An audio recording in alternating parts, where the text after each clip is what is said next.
ಎಲ್ಲರಿಗೂ ನಮಸ್ಕಾರ.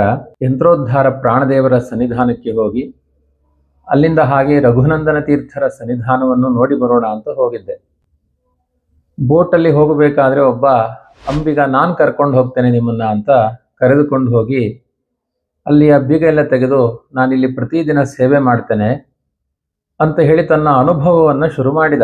ಅವನಾಗೆ ಹೇಳಲಿಕ್ಕೆ ಆರಂಭ ಮಾಡಿದ. ಅವನ ಹಣೆಯಲ್ಲಿ ಒಂದು ಊರ್ಧ್ವಪುಂಡ್ರ ಇತ್ತು, ರಾಜರ ಮೃತ್ತಿಕೆ ಇತ್ತು.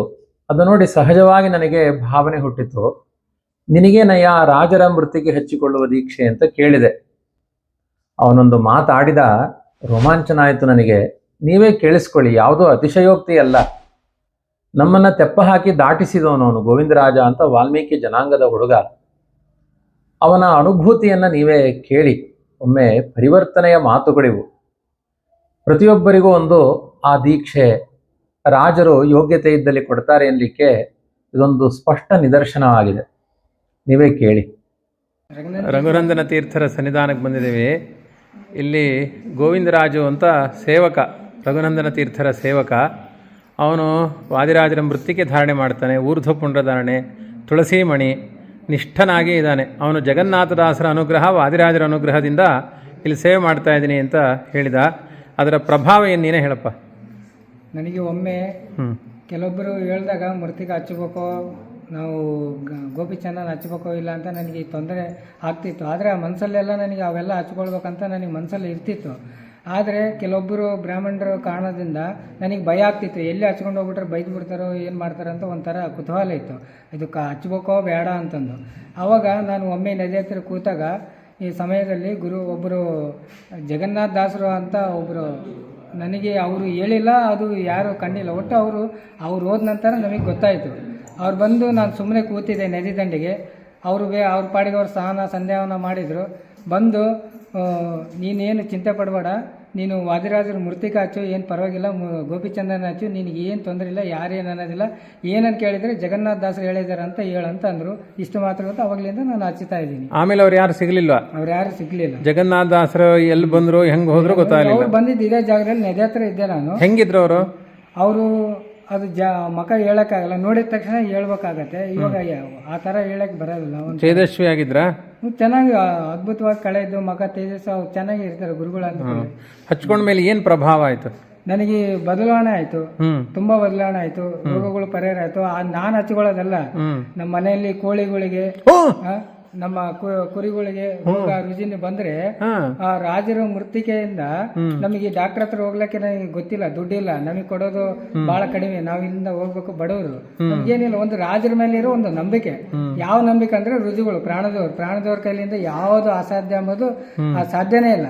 ಅದು ಆ ಮೃತ್ತಿಕೆಯಿಂದ ನಾನು ಗುರುಗಳು, ನಾನು ಏನು ಮಂತ್ರ ಗೊತ್ತಿಲ್ಲ, ತಂತ್ರ ಗೊತ್ತಿಲ್ಲ, ಏನೇನು ಗೊತ್ತಿಲ್ಲ ನನಗೆ. ವಾದಿರಾಜರು ರುಜುಗಳು ಅಂಬೋದಷ್ಟೇ ಗೊತ್ತು. ಅದೇಂಗ್ ಗೊತ್ತು? ಅದು ಗುರುಗಳು ಅವರು ನೋಡ್ತಾ ನನಗೆ ಕೆಲವೊಮ್ಮೆ ಸ್ವಪ್ನದಲ್ಲಿ ಬಂದಿದ್ದಾರೆ. ಕೆಲವೊಬ್ಬರು ನನಗೆ ಏಮಾಂ ದೇವಂ ವಿಜಾನಾತಿ ರುಜಿಸ್ತಂ ಪುಣ್ಯಕೃಂದರಹ ಇದನ್ನ ಹೇಳ ಅಂತ ಹೇಳಿದ್ರು. ಅದು ಹೇಳ್ಬೇಕಾದ್ರೆ ಅದು ಹೇಳಿ ಕೆಲವೇ ಒಂದು ದಿವಸಗಳಲ್ಲಿ, 20 ದಿವಸದಲ್ಲಿ ಇಲ್ಲ ಅಥವಾ 5 ದಿವಸದಲ್ಲಿ ಬಂದು ನಮ್ಮ ಮನೆ ಮುಂದೆ ಒಂದು ವಿಮಾನ ಬಂತು, ಬಂಗಾರದ ವಿಮಾನ. ಆ ವಿಮಾನದೊಳಗೆ ಒಬ್ಬ ಯಾರು ವ್ಯಕ್ತಿಗಳು ಕಾವಿ ಬಟ್ಟೆ ಧರಿಸಿ, ಯಾಗಿತ್ತಪ್ಪ ಅಂದ್ರೆ ಅದು ಅಂಶ ತರ ಇತ್ತು, ದೊಡ್ಡದು ಅಂಶ. ವಿಮಾನ ಅಂದ್ರೆ ಮಾಮೂಲಿ ಇವಾಗ ನೋಡ್ತೀವಲ್ಲ ಆ ತರ ವಿಮಾನಗಳಲ್ಲ, ಈ ಪುಷ್ಪಕ ವಿಮಾನ ಅಂತಾರಲ್ಲ ಆ ತರದೂ ಅಲ್ಲ. ಒಂಥರ ನೋಡ್ಲಕ್ ಬಹಳ ಅದ್ಭುತವಾಗಿತ್ತು, ಬಂಗಾರದ್ದೇ. ಅವ್ರಲ್ಲಿ ನಿಂತು ನಮಗ್ ನೋಡಿ ಆಶೀರ್ವಾದ ಮಾಡಿ ತರ ಬಂತು. ಅವ್ರಂದೇ ಅಲ್ಲ, ಅವ್ರ ತರನೇ ಇರೋರು. ಈ ಸಾಕಷ್ಟು ಸೇಮ್ ವಾದರಾಜ ಸ್ವಾಮಿಗಳು ಹೇಗಿದ್ದಾರೆ ಅದೇ ಒಂದು ತೇಜಸ್ವಿ ಕಳೆದಿಂದ ಒಂದು 20-30 ಜನಗಳು ರುಜಿಗಳು. ಫಸ್ಟ್ ಅಲ್ಲಿ ಮಧ್ಯದಲ್ಲಿ ಮಧ್ವಾಚಾರ್ಯರಿದ್ದಾರೆ, ಅಕ್ಕಪಕ್ಕದಲ್ಲಿ ವಾದರಾಜ ಸ್ವಾಮಿಗಳು, ಇನ್ನೊಂದು ಪಕ್ಕದಲ್ಲಿ ಇನ್ನೊಬ್ಬರು ಯಾರೇ ಇದ್ರು. ಸೇಮ್ ಅವ್ರ ತರ ಸೇಮ್ ಒಬ್ಬರು ಆಗಿದ್ದಾರೆ ಅದೇ ತರ ಒಂದು 25 ಜನ ಲೈನ್ ಆಗಿದ್ರು.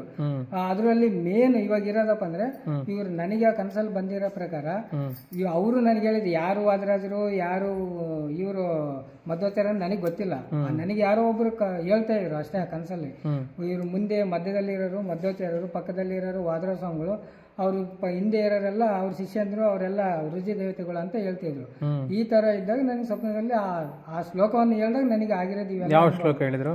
ವ್ಯೋಮಂ ದೇವಂ ವಿಜಾನಾತಿ ರುಜಿಸ್ತಂ ಪುಣ್ಯಕೃಂದರಃ. ಈ ಶ್ಲೋಕ ಹೇಳೋದ್ರಿಂದ ಬಂದು ನಾವು ಕಮಲಾಪುರ ಮೂಲತಃ ಅಲ್ಲಿ ಇದ್ದಾಗ ನಾವು ಗುರುಗಳ ಒಂದು ನಂಬಿಕೆಯಿಂದ ಆ ಮಂತ್ರವನ್ನು ಹೇಳ್ತಿದ್ವಿ. ಅದೇ ನಮಗೆ ಯೋಧ ಮಂತ್ರ. ನಮಗೆ ಅವಾಗಿಂದ ಗೊತ್ತಾಗಿದ್ದು ಗುರುಗಳು ಎಷ್ಟೋ ನನಗೆ ಕಷ್ಟಗಳಿದ್ದಾಗ ಸ್ವಂತ ಹೋಗ್ತಿರ್ತೀನಿ ಬರ್ತೀನಿ, ಎಷ್ಟೋ ಸಲ ಅಲ್ಲಿ ಅನುಗ್ರಹ ಆಗಿದೆ ಗುರುಗಳಿಂದ ಬೇಕಾದಷ್ಟು ಅನುಗ್ರಹ. ನನಗೆ ಕಿವಿ ಸ್ವಲ್ಪ ನೋವಾಗಿತ್ತು, ಆ ನೋವು ಹೋಗ್ಬೇಕಿತ್ತು, ಗುರುಗಳಲ್ಲಿ ಪ್ರಾರ್ಥನೆ ಮಾಡ್ಕೊಂಡೆ. ಅದು ನೋಡ್ರಿ ಗುರುಗಳ ಹತ್ರ ಏನ್ ಬೇಕಾದ್ರೆ ಕೇಳ್ಬೋದು, ಮೋಕ್ಷ ಕೇಳಕ್ ಬಿಟ್ಟು ಏನು ಕಿವಿ ನೋವು ಕೇಳೇನಂತ ಅನ್ಕೋಬೇಡ್ರಿ. ಈಗಿನ ಕಾಲಮಾನಕ್ಕೆ ನಮಗೆ ರಾಜರ ಕತೆ ಕೇಳಕ್ಕೆ ಕಿವಿ ಇಂಪಾರ್ಟೆಂಟ್, ಬೇರೆ ಕತೆಗಳಲ್ಲ. ಬದುಕಿದೀವಪ್ಪ ಅಂದ್ರೆ ರಾಜರದು ರಾಯರದು ಅವರು ಸುಷಮೇಂದ್ರ ಅಂತ ಗುರುಗಳದು, ವಿಶ್ವೋತ್ತಮ ಅಂತ ಗುರುಗಳದ್ದು ಬಗ್ಗೆ ನಾವು ಕಿವಿಗಳು ಇರಬೇಕು. ಅದನ್ನೇ ವಾದಿರಾಜರ ಹತ್ರ ನಾನು ಪ್ರಾರ್ಥನೆ ಮಾಡಿಕೊಂಡೆ. ಸ್ವಾಮಿ ನನಗಂತ ವೇದ ಗೊತ್ತಿಲ್ಲ, ನಾನು ಬ್ರಾಹ್ಮಣ ಅಲ್ಲ, ನನಗೆ ಉಚ್ಚಾರಣೆ ಮಾಡೋಕ್ಕೆ ಅಕ್ಷರ ನನಗೆ ಬರಲ್ಲ, ನನಗೆ ಓದ್ಲಕ್ಕೆ ಬರಲ್ಲ, ಕೇಳೋಕ್ಕೆ ಕಿವಿ ಆದರೂ ಕೊಡ್ರಿ, ಕಿವಿ ಬೇಕು ನನಗೆ. ಹರಿದಾಸರು ಪುರಂದಾಸರು ಹಾಡಿರೋ ಲಕ್ಷಾಂತರ ಹಾಡುಗಳಿದ್ದು ಕೇಳಬೇಕು, ಅದರಿಂದ ನನಗೆ ಕಿವಿ ವಾಸಿ ಮಾಡ್ರಿ ಅಂತ ಕೇಳಿದಾಗ ಗುರುಗಳಲ್ಲಿ ಕೇಳಿದಾಗ ನನ್ನ ಕಿವಿ ವಾಸಿ ಆಯ್ತು, ಇವಾಗ ಚೆನ್ನಾಗಿದ್ದೀನಿ. ಆಮೇಲೆ ಆ ಮೂರ್ತಿ ಕಚ್ಚಿಕೊಂಡು ನಮ್ಮ ಮನೆ ಮುಂದೆ ಕೋಳಿಗಳಿಗೆ ಅವೆಲ್ಲ ರೋಗ ಬಂದಿತ್ತು, ಅವೆಲ್ಲ ಸಾಯ್ತಿದ್ವು. ಅದಕ್ಕೆ ಗುರುಗಳು ರಾಜರು ಸ್ಮರಣೆ ಮಾಡಿ ಆ ತಾಮ್ರದ ತಂಬಿಗೆಯಲ್ಲಿ ಆ ತೀರ್ಥವನ್ನು ಮಾಡಿಕೊಂಡು ಮೃತ್ತಿಕೆಯಿಂದ ಅವಕ್ಕೆ ಹಾಕೋದ್ರಿಂದ ಕುಡಿಸೋದ್ರಿಂದ ಅವು ವಾಸಿ ಆಗಿದೆ. ಇವಾಗ ಯಾವುದು ದೇಹದಲ್ಲಿ ರೋಗ ಬಂದ್ರೂ ನಾವು ಮೃತ್ತಿಕೆ ಹಚ್ಚೆ ವಾಸಿ ಮಾಡ್ಕೊಳ್ಳೋದು. ನಾವು ಫಸ್ಟ್ ಕೋಳಿಗಳಿಗೆ ವಾಸಿ ಆಗಿದೆ, ಕೋಳಿಗಳಿಗೆ ಆಗಿದೆ, ಎಲ್ಲ ಆಗಿದೆ.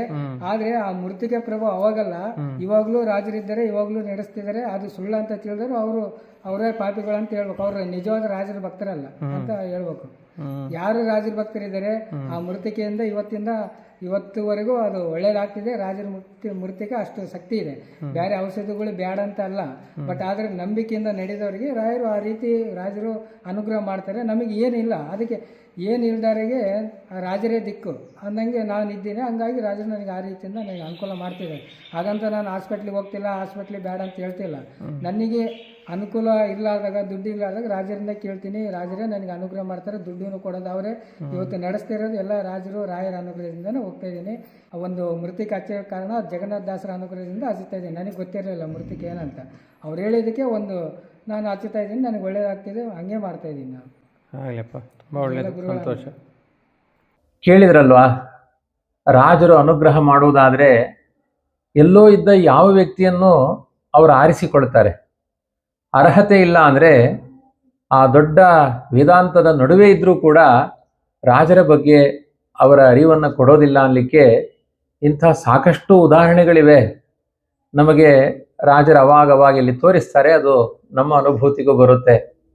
ಇಷ್ಟೆಲ್ಲ ಕೇಳಿದ ಮೇಲೆ ನಮ್ಮ ದೀಕ್ಷೆ ಹೇಗಿರಬೇಕು, ನಮ್ಮ ಭಾವ ಹೇಗಿರಬೇಕು ಅನ್ನೋದಕ್ಕೆ ಈ ಒಂದು ವಿಡಿಯೋ ಕೈಗನ್ನಡಿ ಆಗುತ್ತೆ.